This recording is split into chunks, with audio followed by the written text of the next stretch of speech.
Form का मतलब क्या होता है। फॉर्म की स्पेलिंग की बात करें तो बोलते हैं FORM। ये हो गया फॉर्म, जिसको 300 नंबर भी बोल सकते हैं, 680 बोल सकते हैं, 340 बोल सकते हैं, जो भी आपको समझ में आता है आप बोल सकते हैं। लेकिन यहाँ पे जो मैं फॉर्म बता रहा हूँ, ये फॉर्म वो है जो क्लाइंट को मिलने से पहले भरना है आपने, या क्लाइंट को मिलने के साथ भरना है, फर्स्ट मीटिंग में।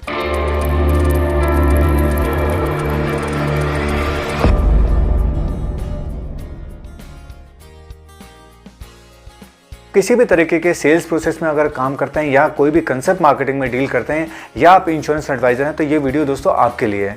दोस्तों कुछ दिनों से मेरे पास कुछ एजेंटों के कॉल आ रहे थे कि सर आप जो वीडियोस बनाते हैं काफ़ी इन्फॉर्मेटिव होती है, तो क्यों ना आप कुछ वीडियो हमारे रिलेटेड बनाइए, एजेंट से रिलेटेड बनाइए, जिसमें कि हम प्रोस्पेक्टिंग, फॉलोअप, क्लोजिंग के बारे में बात करें, ताकि हम अपने इंश्योरेंस के काम को और बड़ा कर सकें और क्लाइंट को अच्छे से कैटर कर सकें और हम अपने क्लाइंट का जो दायरा है उसको भी बड़ा कर सकें। तो दोस्तों इस फीडबैक के ऊपर मैंने ये वीडियो तैयार किया। दोस्तों इस वीडियो की खास बात है कि अगर आपने इस वीडियो को पूरा देख लिया और इस वीडियो के पूरे स्टेप को फॉलो कर लिया, तो आपका कस्टमर आपको कभी भी ना नहीं बोलने वाला है। जी हाँ दोस्तों, ये जो फार्मूला मैं इस वीडियो में बताने वाला हूँ, ये फार्मूला प्रूवन है बिल्कुल, इसमें कोई इफ एंड बट नहीं है। बस शर्त यही कि आपको जिस तरीके से बताया जाए आपने उसी तरीके से इसको इम्प्लीमेंट करना है और इसमें अपना कोई दिमाग या कोई अल्ट्रेशन नहीं करना है इसके अंदर। फार्मूला प्रूवन है और आपको इस फार्मूले की ज़रूरत है, तो मुझे लगा कि इस वीडियो के माध्यम से इस फार्मूले को आपको दे दिया जाए और आप इस फार्मूले को यूज़ करके मुझे कमेंट बॉक्स में या मेरे व्हाट्सएप पे चैट कर बताएंगे कि आप इस फार्मूले को यूज़ करके आपको क्या बेनिफिट मिला, ताकि हम अगली वीडियो उसी बेस पे लेकर आएँ। और या आप कमेंट में भी मुझे बता सकते हैं कि किस तरीके की वीडियो आप देखना चाहते हैं, ताकि मैं अगली वीडियो की तैयारी उसी हिसाब से करूँगा।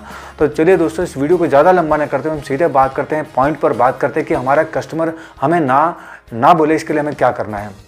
दोस्तों इस वीडियो के दौरान काफ़ी सारी बातें ऐसे हो सकती हैं जहां पे आपको बात बुरी लगे, क्योंकि हम सेल्स प्रोसेस की बात कर रहे हैं, हम इंश्योरेंस एजेंसी को बड़ा करने की बात करें, हम क्लाइंट को कैटर करने की बात करें, हम लीड जनरेट करने की बात करें, तो काफ़ी सारी बातें ऐसी होती हैं जो आपको लग सकता है कि ये बात मुझे बुरी लगी है। तो उसके लिए मैं क्षमा चाहता हूँ, क्योंकि मेरा मकसद सिर्फ यहाँ पर है कि हम अपनी नॉलेज की शेयरिंग करें और इस नॉलेज से जो भी आपको बेनिफिट मिले उसका फ़ायदा पूरी कम्युनिटी को पहुँचे, जिससे कि हमारी कम्युनिटी की ओवरऑल ग्रोथ हो। तो दोस्तों अब हम लेके चलते हैं कि हम लोग काम कैसे करते हैं। पर नॉर्मली मैं देखूं 12 से 15 साल के अपने इस करियर के अंदर, और जिन लोगों से मेरी बातचीत हुई, खासकर जो LIC एडवाइज़र हैं, उनसे हम जब बात करते हैं, जो हमारे पास आते हैं अपनी कंसल्टेंसी कराने के लिए, तो वहाँ पे देखने में पाया गया कि जब भी आपके पास कोई कॉल आती है, एजेंट काम कैसे करता है हम उसके बारे में बात कर रहे हैं, जो नॉर्मल एजेंट काम करता है, जब भी किसी के पास कोई कॉल आती है कि मुझे कोई इंश्योरेंस पॉलिसी चाहिए या कोई मुझे इन्वेस्टमेंट करना है, तो जो एजेंट है वो धड़ाधड़, मतलब कह लीजिए प्लान के बारे में या इन्फॉर्मेशन के बारे में वो उल्टी करना शुरू कर देता है फ़ोन के ऊपर ही। मतलब कि वो इतना भी नहीं वेट करता है कि क्लाइंट से मैं एक अपॉइंटमेंट फ़िक्स करूँ, अपॉइंटमेंट फ़िक्स करने के बाद जाके उससे डिटेलिंग लूँ, उसके बाद में उसको मैं प्लान समझाऊँ, उसकी नीड को समझूँ, उसके बाद में बात करूँ। लेकिन यहाँ पर उसकी एक्साइटमेंट ऐसी होती है कि जैसे कि उसको आज ही प्लान देना है, अभी देना है, और वो इतना खाली बैठा होता है कि जब फ़ोन आएगा तभी वो फ़ोन को अटेंड कर लेता है और अटेंड करने के बाद उसको सारी इन्फॉर्मेशन फ़ोन पे ही दे देता है। अब आप खुद सोचिए, अगर आप इस तरीके से काम करते हैं तो कोई भी क्लाइंट आपसे प्लान क्यों लेगा या आपसे वो चीज़ क्यों समझेगा, क्योंकि आप एक तो बिल्कुल खाली हैं, मतलब जब भी चाहें तब अवेलेबल है, पहली चीज़। दूसरी चीज़, आपने उसको देखा नहीं, उसको समझा नहीं, उसकी फाइनेंशियल स्टेटस को जाना नहीं, रेफरेंस मिला और अपने कॉल किया और अपने उसको पॉलिसी बेचना शुरू कर दिया। दोस्तों कभी भी इस तरीके से काम नहीं दे, क्योंकि इंश्योरेंस जो है बिज़नेस नहीं है दोस्तों। इंश्योरेंस एक सोशल नोबल कॉज है। यहाँ पे हम किसी को अवेयर नहीं कर रहे, हम किसी को लिटरेट नहीं कर रहे, हम यहाँ पे लोगों को प्रोटेक्शन दे रहे हैं।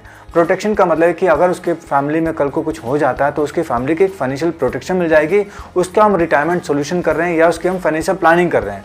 तो आपको क्या लगता है, फ़ोन पे फाइनेंशियल प्लानिंग हो सकती है कभी, और वो भी ऐसे व्यक्ति की जिससे आप पहली बार ही फ़ोन पे बात कर रहे हैं।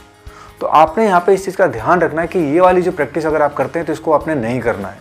अगर अब आपके पास कोई रेफरेंस आए तो सबसे पहले उसका नाम, पता और जो डिटेल्स है वो लीजिए, उसका उस व्यक्ति से बात कीजिए जिसने रेफरेंस दिया है कि वो किस तरीके के व्यक्ति हैं। तो दोस्तों इस फॉर्मूले की हम बात करेंगे, हम ज़्यादा लंबा नहीं करेंगे इस वीडियो को, क्योंकि आगे और भी बहुत सारी बातें करनी है, तो हम इसको थोड़ा शॉर्ट में लेके चलते हैं। अब हम सीधे में आ जाता हूँ मुद्दे पे, यानी कि वो फॉर्मूला क्या है जिसको हमने इम्प्लीमेंट करना है, जैसे कि हमारा ये वाला जो पार्ट है, जिस तरीके से हम काम करते हैं, इसको हम चेंज कर सकें और हमारा ज़्यादा से ज़्यादा रिजल्ट आ सके। तो दोस्तों फॉर्मूला यह है कि देखिए, कोई भी हम LIC का काम कर रहे हैं या म्यूचुअल फंड का काम कर रहे हैं या किसी भी XYZ कोई भी काम कर रहे हैं, तो सबसे पहले हम जब भी कोई पॉलिसी लेकर आएंगे या जो भी कुछ लाएंगे, तो हम सबसे पहले भरते हैं फॉर्म, जिसमें उसकी डिटेल होती है और उसके नॉमिनी की डिटेल, उसके बाकी health condition, medical underwriting, financial underwriting, यही सब तो डिटेल होती है उसके अंदर। इस डिटेल को हम फिलअप करके ब्रांचेस में देते हैं, जमा करते हैं, उसके बाद पे पॉलिसी इशू होती है। तो दोस्तों ऐसे ही काम आपने करना, उसको बोलते हैं, जैसे हमने बोला, फॉर्म। तो फॉर्म भरने से पहले, किसी भी प्रपोजल फॉर्म को भरने से पहले अपना एक फॉर्म जरूर भर लीजिए। इस फॉर्म को अगर आपने भर लिया तो आपका आधा से ज़्यादा काम, 90% काम आपका कंप्लीट हो गया। अब फॉर्म का पहले मतलब समझ लेते हैं। फॉर्म का मतलब क्या होता है? फॉर्म की स्पेलिंग की बात करें तो बोलते हैं FORM। ये हो गया फॉर्म, जिसको 300 नंबर भी बोल सकते हैं, 680 बोल सकते हैं, 340 बोल सकते हैं, जो भी आपको समझ में आता है आप बोल सकते हैं। लेकिन यहाँ पे जो मैं फॉर्म बता रहा हूँ, ये फॉर्म वो है जो क्लाइंट को मिलने से पहले भरना आपने, या क्लाइंट को मिलने के साथ भरना है, फर्स्ट मीटिंग में। सेकंड थर्ड मीटिंग में नहीं भरना आपने, फर्स्ट मीटिंग में ये चीज़ें आपके पास होनी चाहिए। उसके बाद जाने से पहले हो या जाते ही या आपके पास पहले होनी चाहिए, उसके बाद आप कोई भी चीज़ की बात करेंगे। अब हम एक एक वर्ड को समझते हैं, इसको डिटेल में इसको खोल के चलते हैं कि इस फॉर्म का मीनिंग क्या है। जैसे मैंने बताया FORM, फॉर्म। फॉर्म का पहले हम F ले लेते हैं। F का मतलब क्या होता है? F का मतलब यहाँ पे है फैमिली, यानी जिस क्लाइंट के पास जा रहे हैं, जिस प्रोस्पेक्ट पे जा रहे हैं, पहले उसके फैमिली के बारे में पूरी जानकारी लीजिए।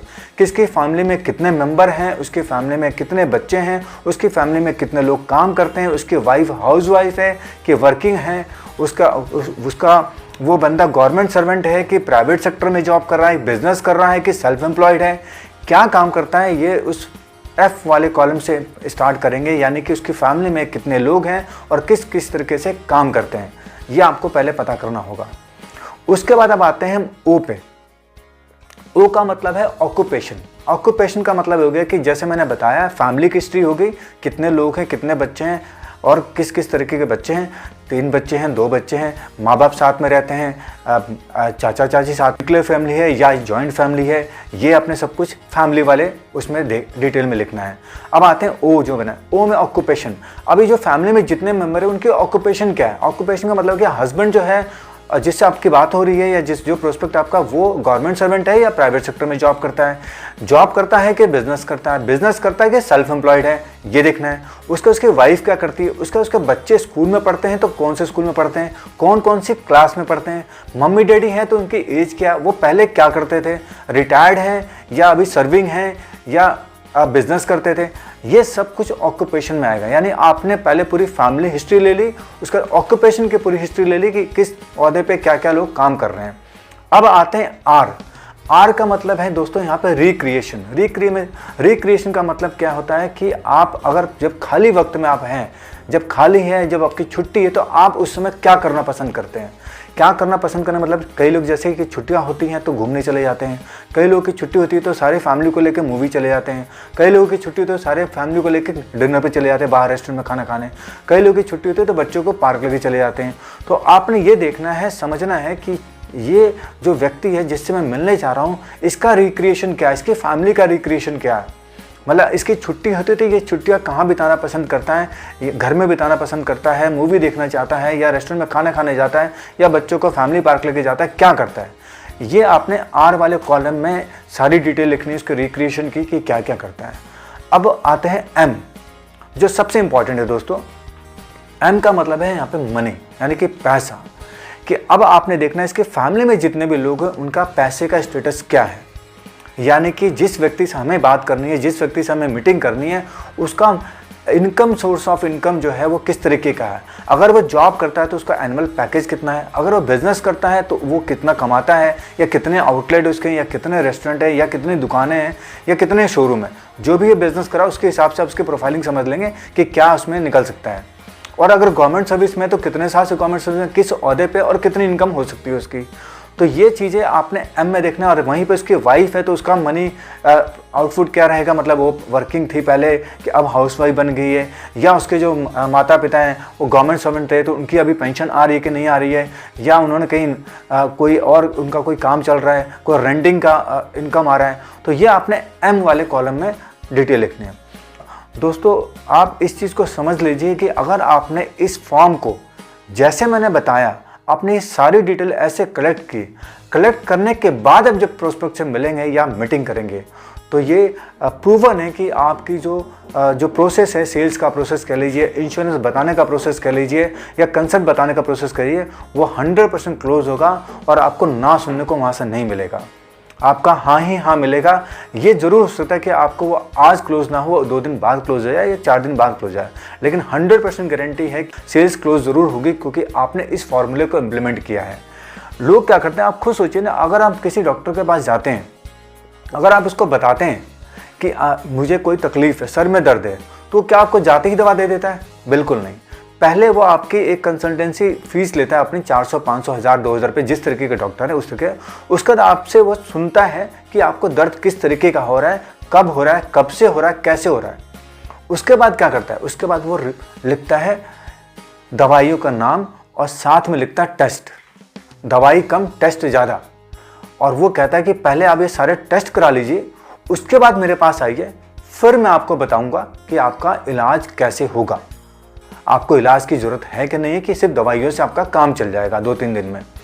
तो दोस्तों जैसे डॉक्टर अपने पेशेंट के साथ काम करता है, पहले उसकी बीमारी को समझता है, उसको समझता है, उसके बाद वो ट्रीटमेंट रिकमेंड करता है।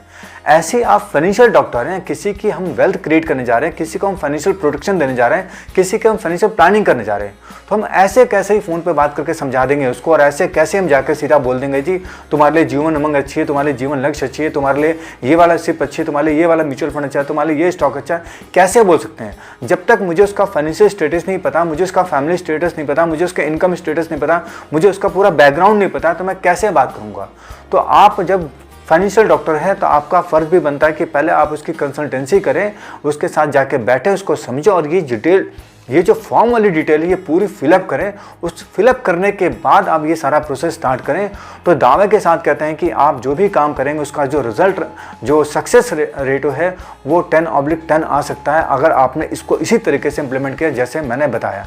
तो दोस्तों उम्मीद करता हूँ ये जो फॉर्मूला है आपको समझ में आ गया होगा, और उसको कैसे इंप्लीमेंट करना है ये भी समझ आए। इसके रिगार्डिंग अगर कोई भी आपको दिक्कत आती है, कहीं पे भी कुछ समझना है या कुछ आपको पूछना है, तो मेरे कमेंट बॉक्स में आप मुझसे पूछ सकते हैं, मुझे खुशी होगी उसका जवाब देने में। और उसके बाद भी कोई दिक्कत आती है तो मेरे व्हाट्सएप नंबर पर आप चैट कर सकते हैं, वो मैं डिस्क्रिप्शन में डाल दूंगा, और उससे रिलेटेड कोई भी मदद हो सकती है मैं आपको मदद जरूर करूंगा आगे बढ़ करके, क्योंकि मेरा यहाँ पे लक्ष्य दोस्तों यही कि मैं इस चैनल के माध्यम से फाइनेंशियल लिटरेसी प्रोग्राम को और आगे लेके जाऊं और ज़्यादा से ज़्यादा लोगों को फाइनेंशियल लिटरेट करूं। और इस लिटरेसी मिशन के अंदर दोस्तों जो मेरे एजेंट भाई है वही मेरी स्ट्रेंथ है, वही मेरी ताकत है, कि वो जितना ज़्यादा वो लोग भी फाइनेंशियल लिटरेट होंगे उतना ज़्यादा ये लिटरेसी मिशन आगे बढ़ेगा, और हम ज़्यादा से ज़्यादा देशवासियों का फाइनेंशियल प्लानिंग कर पाएंगे और ज़्यादा से ज़्यादा लोगों को सुरक्षित कर पाएंगे। तो इसी मिशन के साथ दोस्तों इस वीडियो को मैं यहीं पे समाप्त करता हूं। और दोस्तों उम्मीद करता हूं आपको ये इन्फॉर्मेशन अच्छी लगी। तो दोस्तों इस वीडियो को लाइक जरूर कीजिएगा और चैनल को सब्सक्राइब जरूर कीजिएगा, और अपने भाई बंधुओं में भी इसको रिकमेंड जरूर कीजिए, ताकि इस तरीके की इन्फॉर्मेशन उनको भी मिल सके और वो भी इस इन्फॉर्मेशन का बेनिफिट लेके आगे बढ़ सके। तभी हमारी ग्रोथ होगी और तभी हमारा देश आगे बढ़ेगा दोस्तों। तो इस वीडियो को दोस्तों देखने के लिए आप सभी लोगों का बहुत बहुत धन्यवाद।